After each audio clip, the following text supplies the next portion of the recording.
Hey, welcome or welcome back. If you're new here, this is Random Readings. And what it used to be was subscribers or anyone who found their way to my channel would submit a word and I would look it up on my iPhone notepad and I would read my journal entries or poems or whatever random bits I had written that came up when I searched the keyword that you'd submitted. But recently, I got a new phone and somehow truly deleted everything. I've searched iCloud, everything is just gone. I've lost all my songs, my poems, my journal entries, everything for the past like 5 years. So, in order to keep random readings going, I asked my subscribers, or as I said, whoever found their way to my channel, to send me their stories to randomreadings@gmail.com. And if you have a story, feel free to shoot them over my way and I will read them and share them with the world or my world. So, without further ado, here is Random Readings Part 1, Subscriber Edition. Hi, Amanda. I would like to make a reading submission for your YouTube channel. It was time for a vacation. Thrill and excitement was running through my veins. I was just about to go to a 6-week vacation because of Christmas and New Year. I packed my bags and went to the airport. You know that weird feeling you get when it's the day to travel and you wake up feeling energized? That feeling was all over me. I arrived to my destination. I'm so excited. Surely nothing could go wrong on this trip, right? I thought.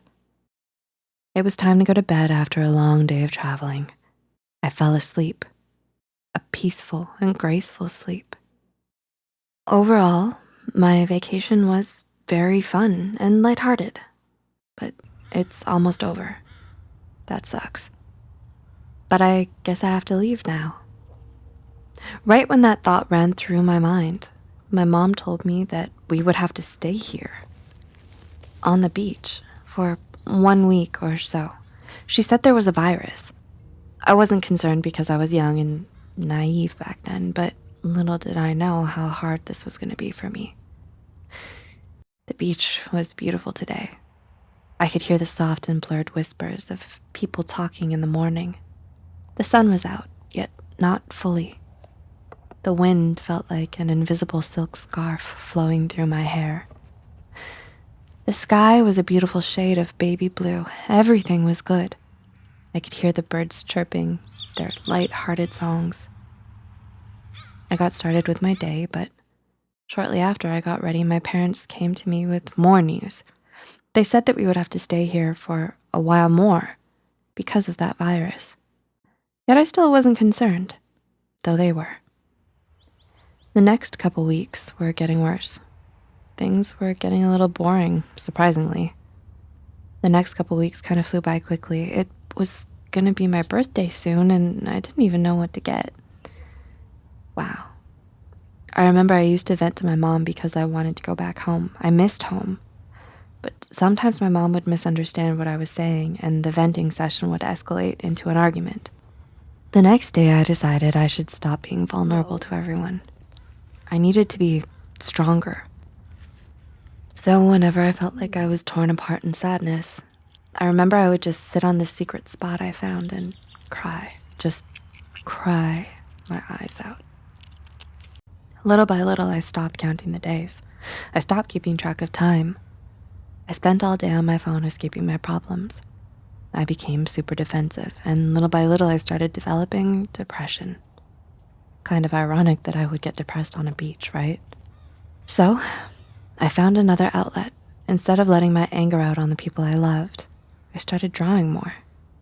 Drawing was always a hobby to me. It was now becoming another one of my ways to escape reality.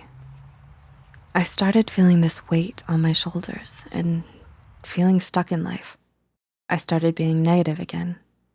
And once I stepped into the negative cycle, I couldn't get out anytime soon. It was sad while being sad at the same time, if you know what I mean. I accidentally manifested bad things in my life without being aware of it. I stopped moving around, I gained weight, I lost shape. Soon enough, I started seeing signs. I started seeing good signs, surprisingly. I started seeing positive messages pop up in Google or YouTube. I, I guess things were getting better. I started questioning things more. I started questioning my sexuality and gender identity. I kept watching YouTube videos for advice to know if you're LGBTQ. Embarrassing, I know, but I was so desperately trying to figure it out, it became funny at some point. Then, out of the blue, the next day I told myself, if you can't figure it out now, and if this discovery is starting to upset you, stop trying. It'll come to you. You're just not ready yet. And I figured that was right. Little by little, I started realizing how negative I was being. It was like an awakening. I watched videos on the law of attraction, and I started getting what I want. I started realizing how immature I was being. I felt more aware of my anger issues. I felt like it was time to start improving myself. So I did. I started being positive no matter what life had for me to face. I started figuring out my identity.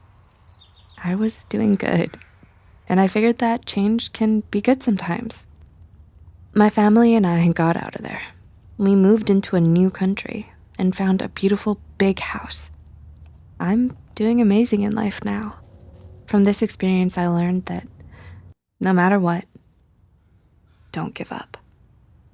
Thanks for reading. I hope this story is enjoyable and well written. Sincerely, some random person on the internet.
Peter.